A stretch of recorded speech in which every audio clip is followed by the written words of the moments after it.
Good morning students. फिर से आज हम उसी सेम टॉपिक को स्टार्ट करने वाले हैं, नर्वस कोऑर्डिनेशन से रिलेटेड, जहाँ पे बॉडी के कंट्रोल एंड कोऑर्डिनेशन को हमको डिस्कस करना है। हमने लास्ट क्लास में ह्यूमन ब्रेन के फोर ब्रेन के बारे में सभी पोर्शंस के डिस्कशन किए थे, जिसमें हमने ऑल्फैक्टरी लोब भी पढ़ा है, सेरेब्रम भी पढ़ा है, और उसके बाद में हमने डायनसेफेलॉन कैविटी के बारे में डिस्कशन किया था। And today we are going to discuss about the next part of the human brain, that is the middlest part of the brain, that is midbrain. नाम से ही आपको आइडिया आई होगी कि ये पर्टिकुलर लोकेशन क्या दिखाता है।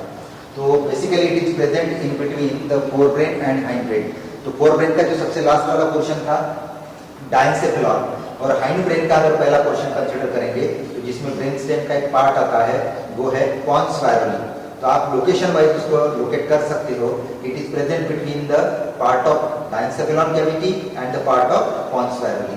तो इसका अगर आपको थ्रू आउट रनिंग अगर पढ़ना है तो वेंट्रिकल्स के हिसाब से आपको एक पोर्शन आपको दिखाना पड़ेगा। इट इज लोकेटेड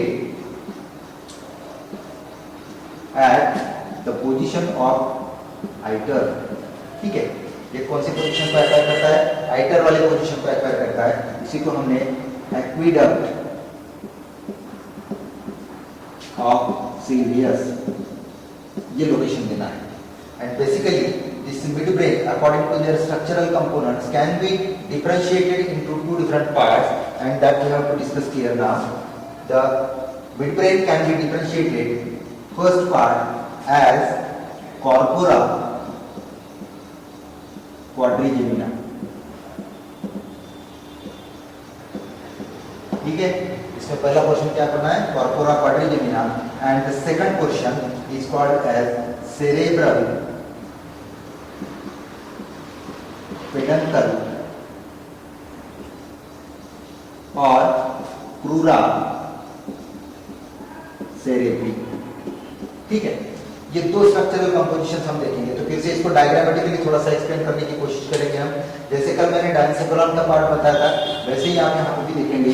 तो ये अगर इस तरीके का पोर्शन हम दिखाएंगे मिड ब्रेन का, तो ये जो इंटरनल पार्ट रहता है ये आइटर वाला पोर्शन हम दिखाएंगे, और इसमें फिर एक डॉर्सल पार्ट रहेगा और एक वेंट्रल पार्ट रहेगा। ठीक है, तो इसमें जो डॉर्सल रीजन है, द पार्ट ऑफ आइटर, और you can consider the mid brain which is dorsally consisting of the corpora quadrigemina.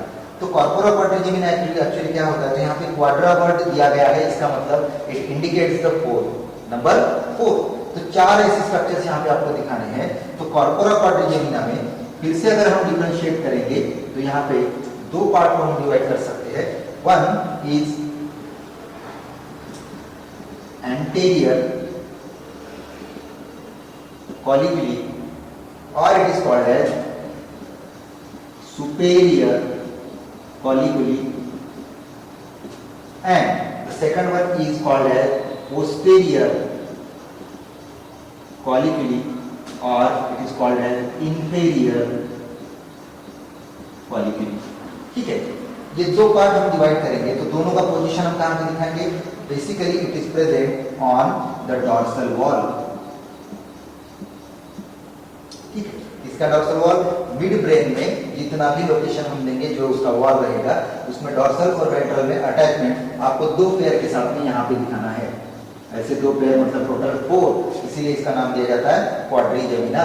So this particular portions are related to the special activities to control the different functions of the body. तो यहाँ पे anterior कॉलिक्यूली या फिर superior कॉलिक्यूली जो है, इनका हम coordination किस चीज के लिए बताएंगे? Basically this is generally control the visual reflexes. अभी विजुअल है, इसका मतलब क्या होगा? तो it is related with our vision.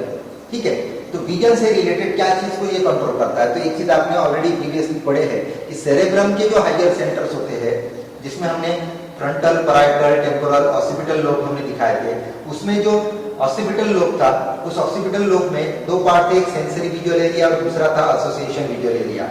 Sensory में हम क्या करते हैं? जितने भी फोटॉन्स या फिर लाइट्स हमारे आईबॉल के थ्रू एंटर करते हैं, उनको रिसीव करने का काम किया जाता है।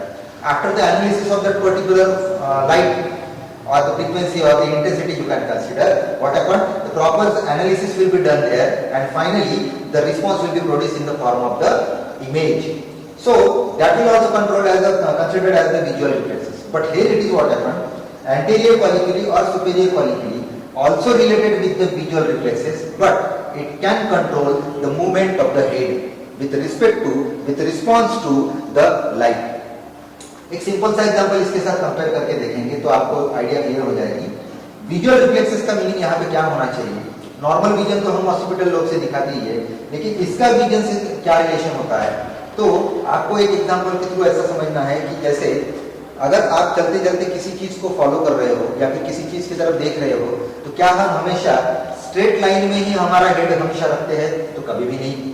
हमारे हेड की पोजीशन जो होती है वो हमेशा रोटेटरी होती है, मूवेबल कंडीशन में होती है।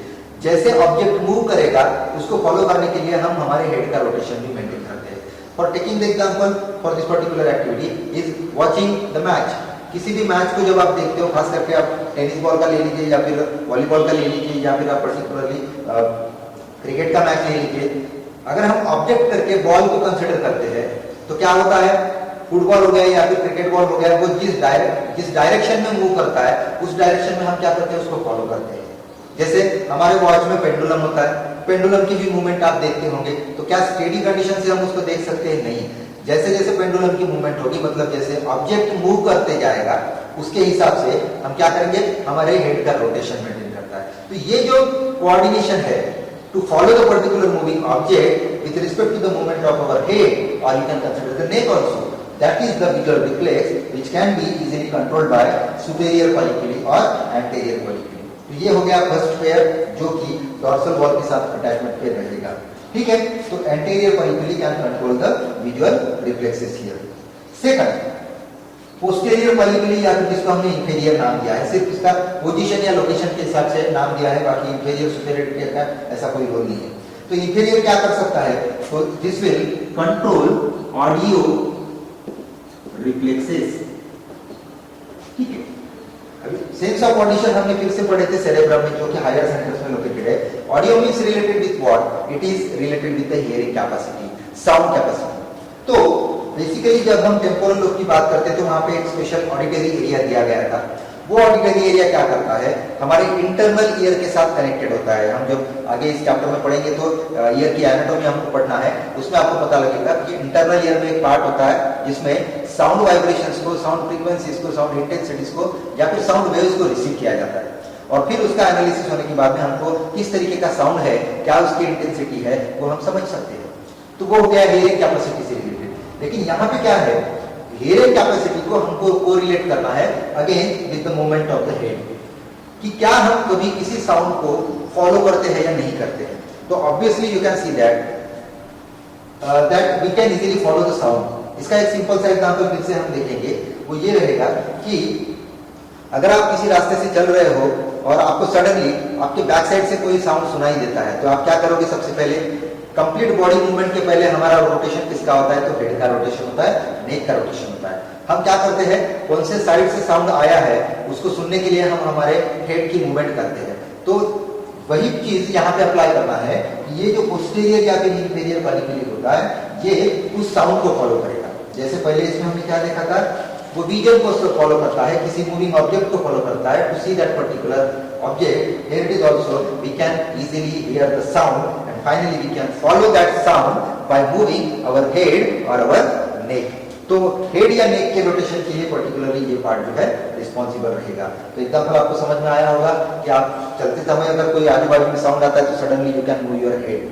तो ये जो ऑडियो रिफ्लेक्सेस होते हैं, इसका कोऑर्डिनेशन करने का काम या फिर फंक्शन इस पर्टिकुलर पोस्टीरियर या फिर इंफीरियर कॉलिक्यूली को दिया जाता है। ये दोनों पार्ट जिस डॉर्सल वॉल के साथ अटैच होता है, उस डॉर्सल वॉल को हमने एक नाम देना है, दिस इज टेक्टम। ठीक है, ये क्या रहेगा? टेक्टम रहेगा। तो इस टेक्टम के साथ में पहली पेयर आपने सुपेरियर कंसीडर करना है, दूसरी पेयर आपने इंफीरियर कंसीडर करना है।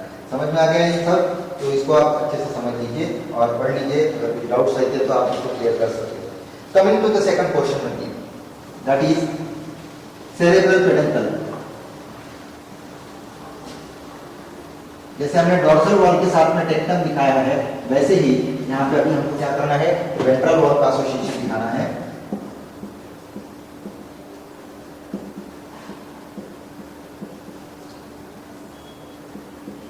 Ventral lobe. ठीक है, अगर ये हम डायग्रामेटिकली इसको इंडिकेट करने की कोशिश करेंगे तो ये वाला पोर्शन कंसीडर कीजिए कि अभी आपको पूरा सेरेब्रल या सेरेब्रल पेडेंकल के हिसाब से दिखाना है। तो इसमें क्या होता है, देखो again it will form the relay centre, या फिर किसी को हम इंडिकेट करेंगे just like the previously studies topic that is reticular activating system. तो हमने कल क्या बताया था कि जैसे थैलेमस रीजन में दोनों साइड के वॉल को हमको क्या करना है, कनेक्ट करना है। ठीक है, ये पहले इंटरनल वॉल को कनेक्ट करेगा, फिर इसके हायर सेंटर्स के साथ कनेक्ट करेंगे। तो ये आपका हो गया हायर सेंटर, जिसको हम सेरेब्रम करके नाम दे रहे हैं, और इस सेरेब्रम के साथ में अभी हमको लोअर पार्ट को कनेक्ट करना है। तो सिंपली यू कैन कंसीडर और remember that the ventral wall or the cerebral peduncle is nothing but it is the communicating bridge between the forebrain and hindbrain। सीधा सीधा कंक्लूजन दिया जा सकता है कि फोरब्रेन के साथ आपको हाइंड ब्रेन को कनेक्ट करना है, ब्रेन के लोअर पार्ट्स को आपको हायर पार्ट के साथ कनेक्ट करना है। तो as name suggest again it is the part of mid brain. Mid है इसका मतलब मिडल रहेगा। तो हाइंड और फोरब्रेन दोनों को जोड़ने के लिए, दोनों को कम्युनिकेट करने के लिए या फिर कोऑर्डिनेशन मेंटेन करने के लिए ये वाला नेटवर्क रहेगा। तो कल मैंने आपको इसका रोल बताया था कि जैसे रेटिकुलर एक्टिवेटिंग सिस्टम क्या करता है, it can only allow those signals which are supposed to be in the emergency condition which are required to produce the proper response there। जिस स्टिमुलस को सबसे ज्यादा रिस्पांस प्रोड्यूस करने की जरूरत होती है, ऐसे स्टिमुलस को ये क्या करता है, पास आउट करता है, अलाउ करता है, या फिर उसको फिल्टर करता है। तो सेम चीज है, हमारे हाइंड ब्रेन से आने वाले नंबर ऑफ स्टिमुलेशन को, नंबर ऑफ सेंसेशंस को हमारे फोर ब्रेन के हायर सेंटर्स के साथ कम्युनिकेट करने के लिए ये पर्टिकुलर नेटवर्क वहां पे दिया जाता है। तो सेरेब्रल पेडेंकल या फिर क्रूरा सेरेब्री, ये दोनों सेम है। इसमें क्या बताना है आपने, this is the particularly relay centre, और you can consider it is the crossing of nerve. यहाँ पे क्या हो रहा है, इस तरीके से क्रॉसिंग ऑफ नर्व होता है, जिसमें हम इनर साइड आउटर साइड को इजीली लोअर साइड और हायर साइड के साथ में कम्युनिकेट कर सकते हैं। तो यहाँ से अगर देखेंगे तो ह्यूमन ब्रेन का ये छोटा सा पोर्शन जो है मिड ब्रेन, जिसको हमने आइटर के पोजीशन के साथ में दिखाया था, जितना आइटर का लेंथ होता है, जितनी वो डेप्थ होती है, उतने ही एरिया में आपको पर्टिकुलरली ये पार्ट रोटेट करके दिखाना है। ठीक है, तो आज के लिए यही रुकेंगे और उसके बाद में फिर हम हाइंड ब्रेन के पोर्शन को फ्रेशली स्टार्ट करेंगे।